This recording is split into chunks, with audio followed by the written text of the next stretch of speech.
Hi friends, मैं राजवीर सिंह स्वागत करता हूं आपका अपने YouTube channel education hub with Rajveer sir में।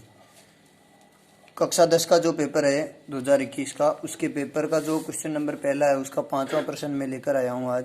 ये प्रश्न रहता है आपके हाइट एंड डिस्टेंस में से।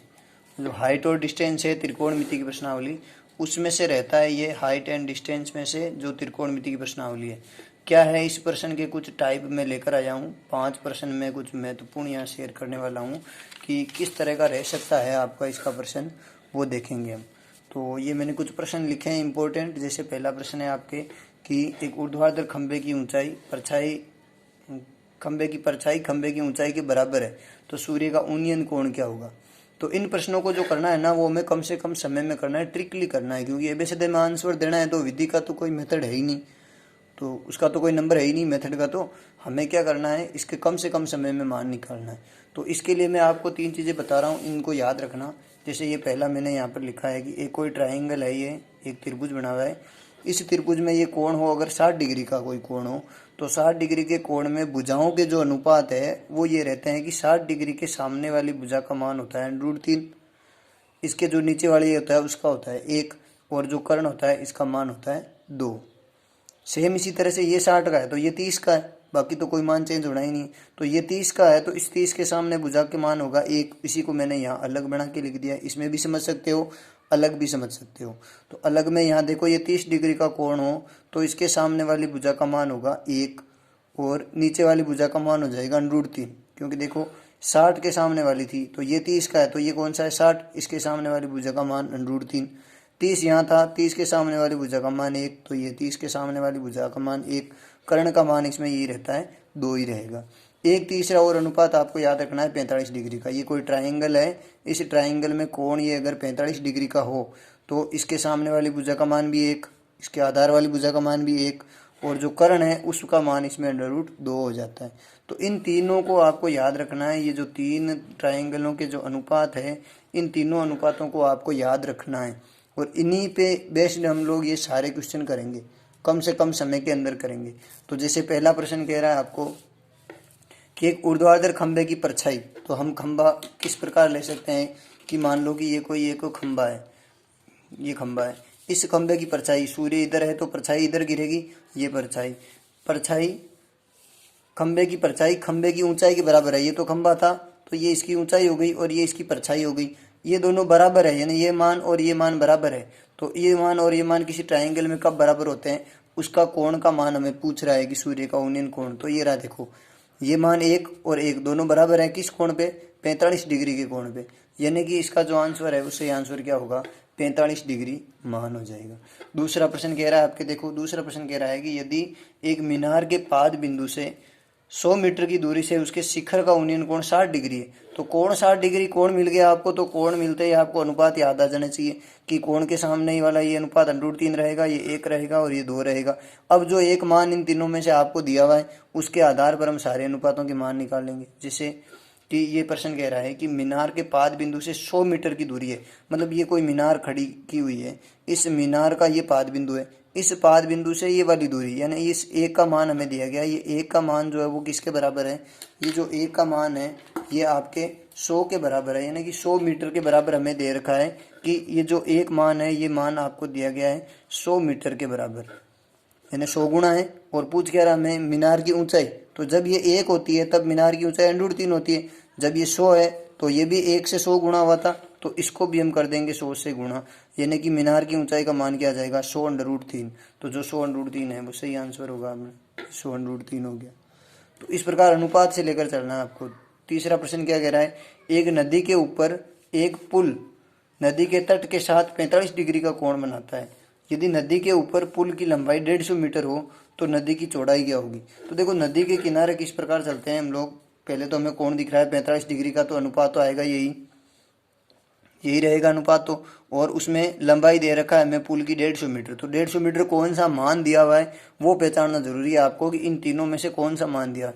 तो उसको समझने के लिए आप ये मान सकते हो कि ये इस प्रकार कोई नदी चल रही है, ये इस प्रकार कोई नदी चल रही है और इस नदी के ऊपर ऐसे कोई पुल बना हुआ है, तो पुल तिरछा होता है।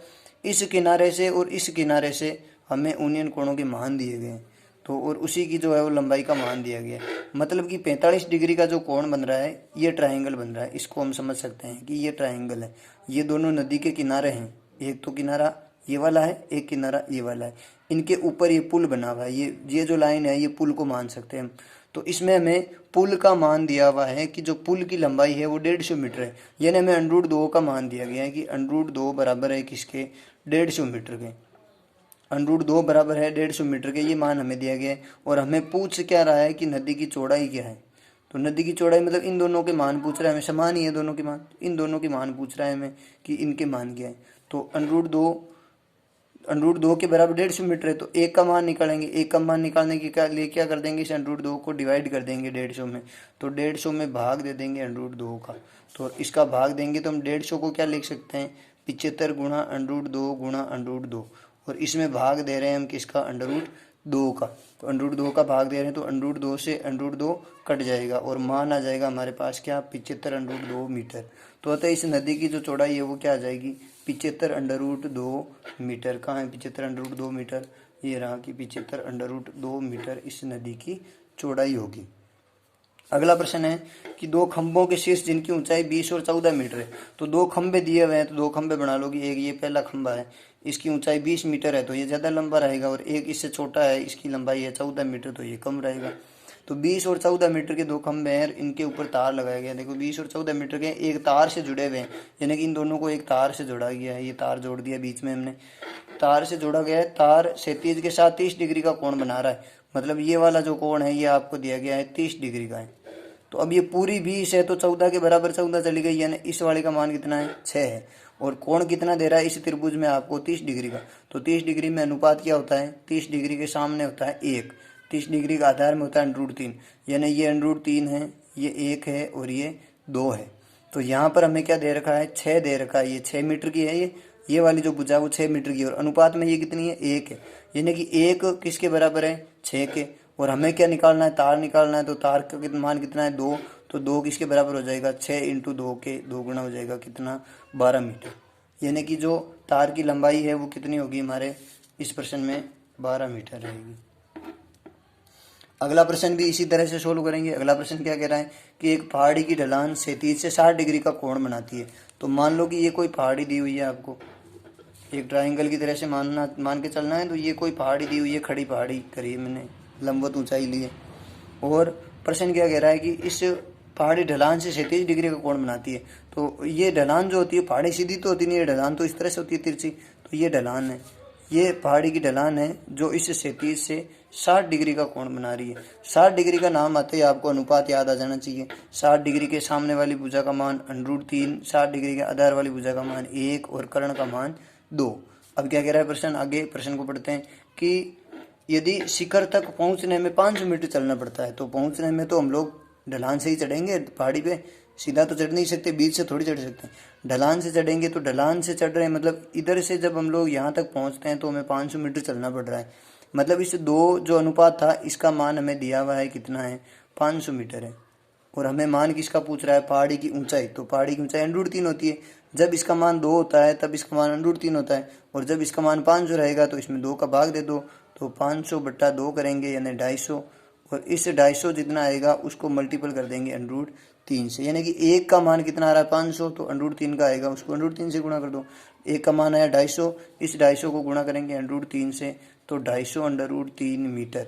यानी कि इस ऊंचाई, पहाड़ी की ऊंचाई का मान क्या हो जाएगा, 250 √3 मीटर। ये तो 500 √3 है, 250 √3 मीटर। सी ऑप्शन सही रहेगा। तो इस हिसाब से आपको पेपर को सोल्व करना है कम से कम समय में और बढ़िया तरीके से। इस पेपर का स्क्रीनशॉट या PDF लेना चाहते हो तो आपको मिल जाएगी, स्क्रीनशॉट ले लीजिए इनका। अगर आपको वीडियो अच्छा लगा हो तो लाइक, शेयर और सब्सक्राइब करें, और कमेंट करके बताएं आपको अच्छा लग रहा हो और इससे फ़ायदा हो तो मैं और भी आगे ऐसे वीडियो बनाऊँ। धन्यवाद, थैंक यू।